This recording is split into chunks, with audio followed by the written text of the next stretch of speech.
क्यों मिलती है हमको अच्छी या बुरी संतान? क्यों हम स्वयं हैं इसके लिए जिम्मेदार? ओम नमो भगवते वासुदेवाय नमः।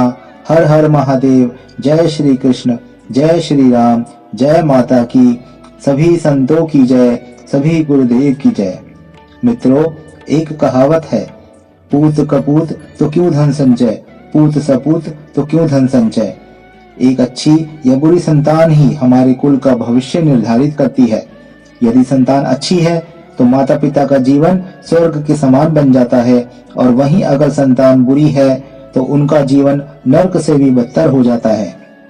अच्छी संतान की प्राप्ति होने पर माँ बाप का सिर हमेशा गर्व से ऊंचा रहता है, वहीं बुरी संतान होने पर माँ बाप हमेशा यही सोचते हैं कि उन्होंने ना जाने ऐसे कौन से बुरे कर्म किए होंगे जो उन्हें ऐसी संतान प्राप्त हुई है। वहीं कुछ को ऐसे सगे संबंधी या रिश्तेदार मिलते हैं जो उन्हें आर्थिक रूप से बड़ा नुकसान पहुंचाते हैं, जैसे संपत्ति को हथिया लेना, व्यापार में गबन करना। व्यक्ति हमेशा यही सोचता रहता है, उसके इतना विश्वास और प्रेम करने के बाद भी उसे बदले में धोखा और नफरत क्यों मिली? तो क्या हमारे रिश्तेदार और हमारी संतानें हमारे पिछले जन्म के कर्मों पर निर्धारित होते हैं? इसका उत्तर है हाँ। शास्त्रों के अनुसार हमारे पिछले जन्म के सत्कर्म और दुष्कर्म हमारे इस जन्म के सभी संबंधियों और संतानों को निर्धारित करते हैं। पूर्व जन्म के कर्मों से ही हमें इस जन्म में रिश्ते मिलते हैं। संतान के रूप में हमारा कोई पूर्व जन्म का संबंधी ही आकर जन्म लेता है, जिसे शास्त्रों में 4 प्रकार का बताया गया है। पहला, ऋणाबुंध। कई बार हम अपने सगे संबंधियों या संतान के लिए अपना सर्वस्व निछावर कर देते हैं, लेकिन उसके बदले में हमको सिर्फ तिरस्कार ही मिलता है। इसका एक मुख्य कारण है पिछले पूर्व जन्म का ऋणाबुंध।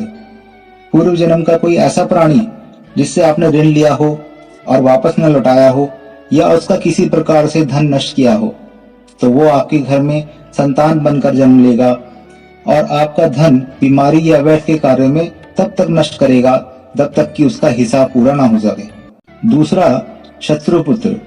अगर कोई मनुष्य, चाहे स्त्री या पुरुष, अपने पूर्व जन्म में भाई बहन या माता का तिरस्कार करता है, उन्हें मारता पीटता है, तो ऐसे मनुष्य को अगले जन्म में शत्रु पुत्र की प्राप्ति होती है। ऐसी संतान को हम पूर्व जन्म का कोई दुश्मन कह सकते हैं, जो आपसे बदला लेने के लिए आपके घर में संतान बनकर आएगा और बड़ा होने पर माता पिता से मारपीट, झगड़ा या उन्हें सारी जिंदगी किसी प्रकार से सताता ही रहेगा। हमेशा कड़वा बोलकर उनकी बेइज्जती करेगा व उन्हें दुखी रखकर खुश होगा। तीसरा, उदासीन पुत्र। शास्त्रों के अनुसार जब कोई अपने पूर्व जन्म में स्वार्थ भरा जीवन जीता है, वह ना तो किसी की सहायता करता है और ना अपने सामाजिक और धार्मिक कर्तव्यों का पालन करता है। चाहे कोई पड़ोसी हो या रिश्तेदार या कोई परिवार का सदस्य, उनकी कठिन परिस्थिति के समय ऐसा व्यक्ति उनसे मुंह मोड़ लेता है, तो अगले जन्म में उसे उदासीन पुत्र की प्राप्ति होती है। उन्हें प्राप्त होने वाली ऐसी संतान को अपने माता पिता से किसी प्रकार का मोह नहीं होता। वह सिर्फ अपने स्वार्थ के लिए संबंध को निभाते हैं और अवसर निकल जाने पर उनसे मुंह मोड़ लेते हैं। इस प्रकार की संतान ना तो माता पिता की सेवा करती है और ना ही कोई सुख देती है। वह उनको उनके हाल पर मरने के लिए छोड़ देती है। विवाह होने पर यह माता पिता से अलग हो जाती है। चौथा, सेवक पुत्र।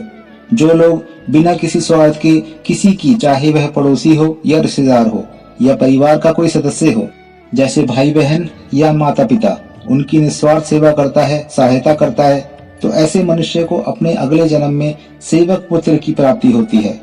पूर्व जन्म में यदि आपने किसी की खूब सेवा की है, तो वह अपनी की हुई सेवा का ऋण उतारने के लिए आपकी सेवा करने के लिए पुत्र बनकर आता है।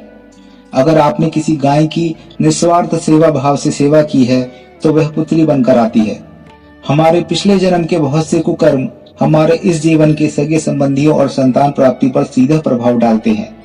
इनमें कुछ मुख्य, जैसे पूर्व जन्म में किसी की जमीन हड़प लेना हमको ऋणाबुंध संतान की प्राप्ति कराता है। किसी सेवक पर अत्यधिक अत्याचार करना, उसे बिना किसी कारण अपमानित करना, उस मनुष्य को शत्रु पुत्र की प्राप्ति होती है।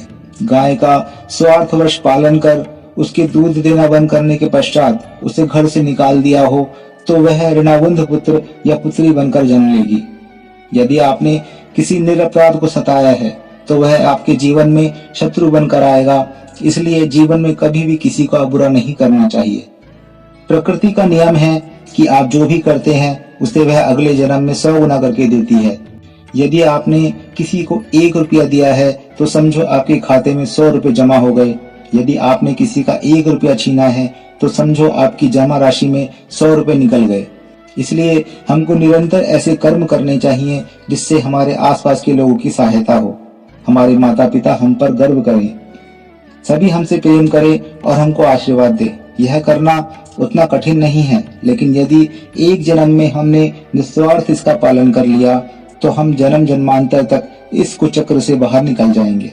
आशा है कि आपको आज के विचार पसंद आए होंगे, तो कृपया हमारे प्रोत्साहन के लिए कमेंट, लाइक, सब्सक्राइब और शेयर अवश्य करें। धन्यवाद।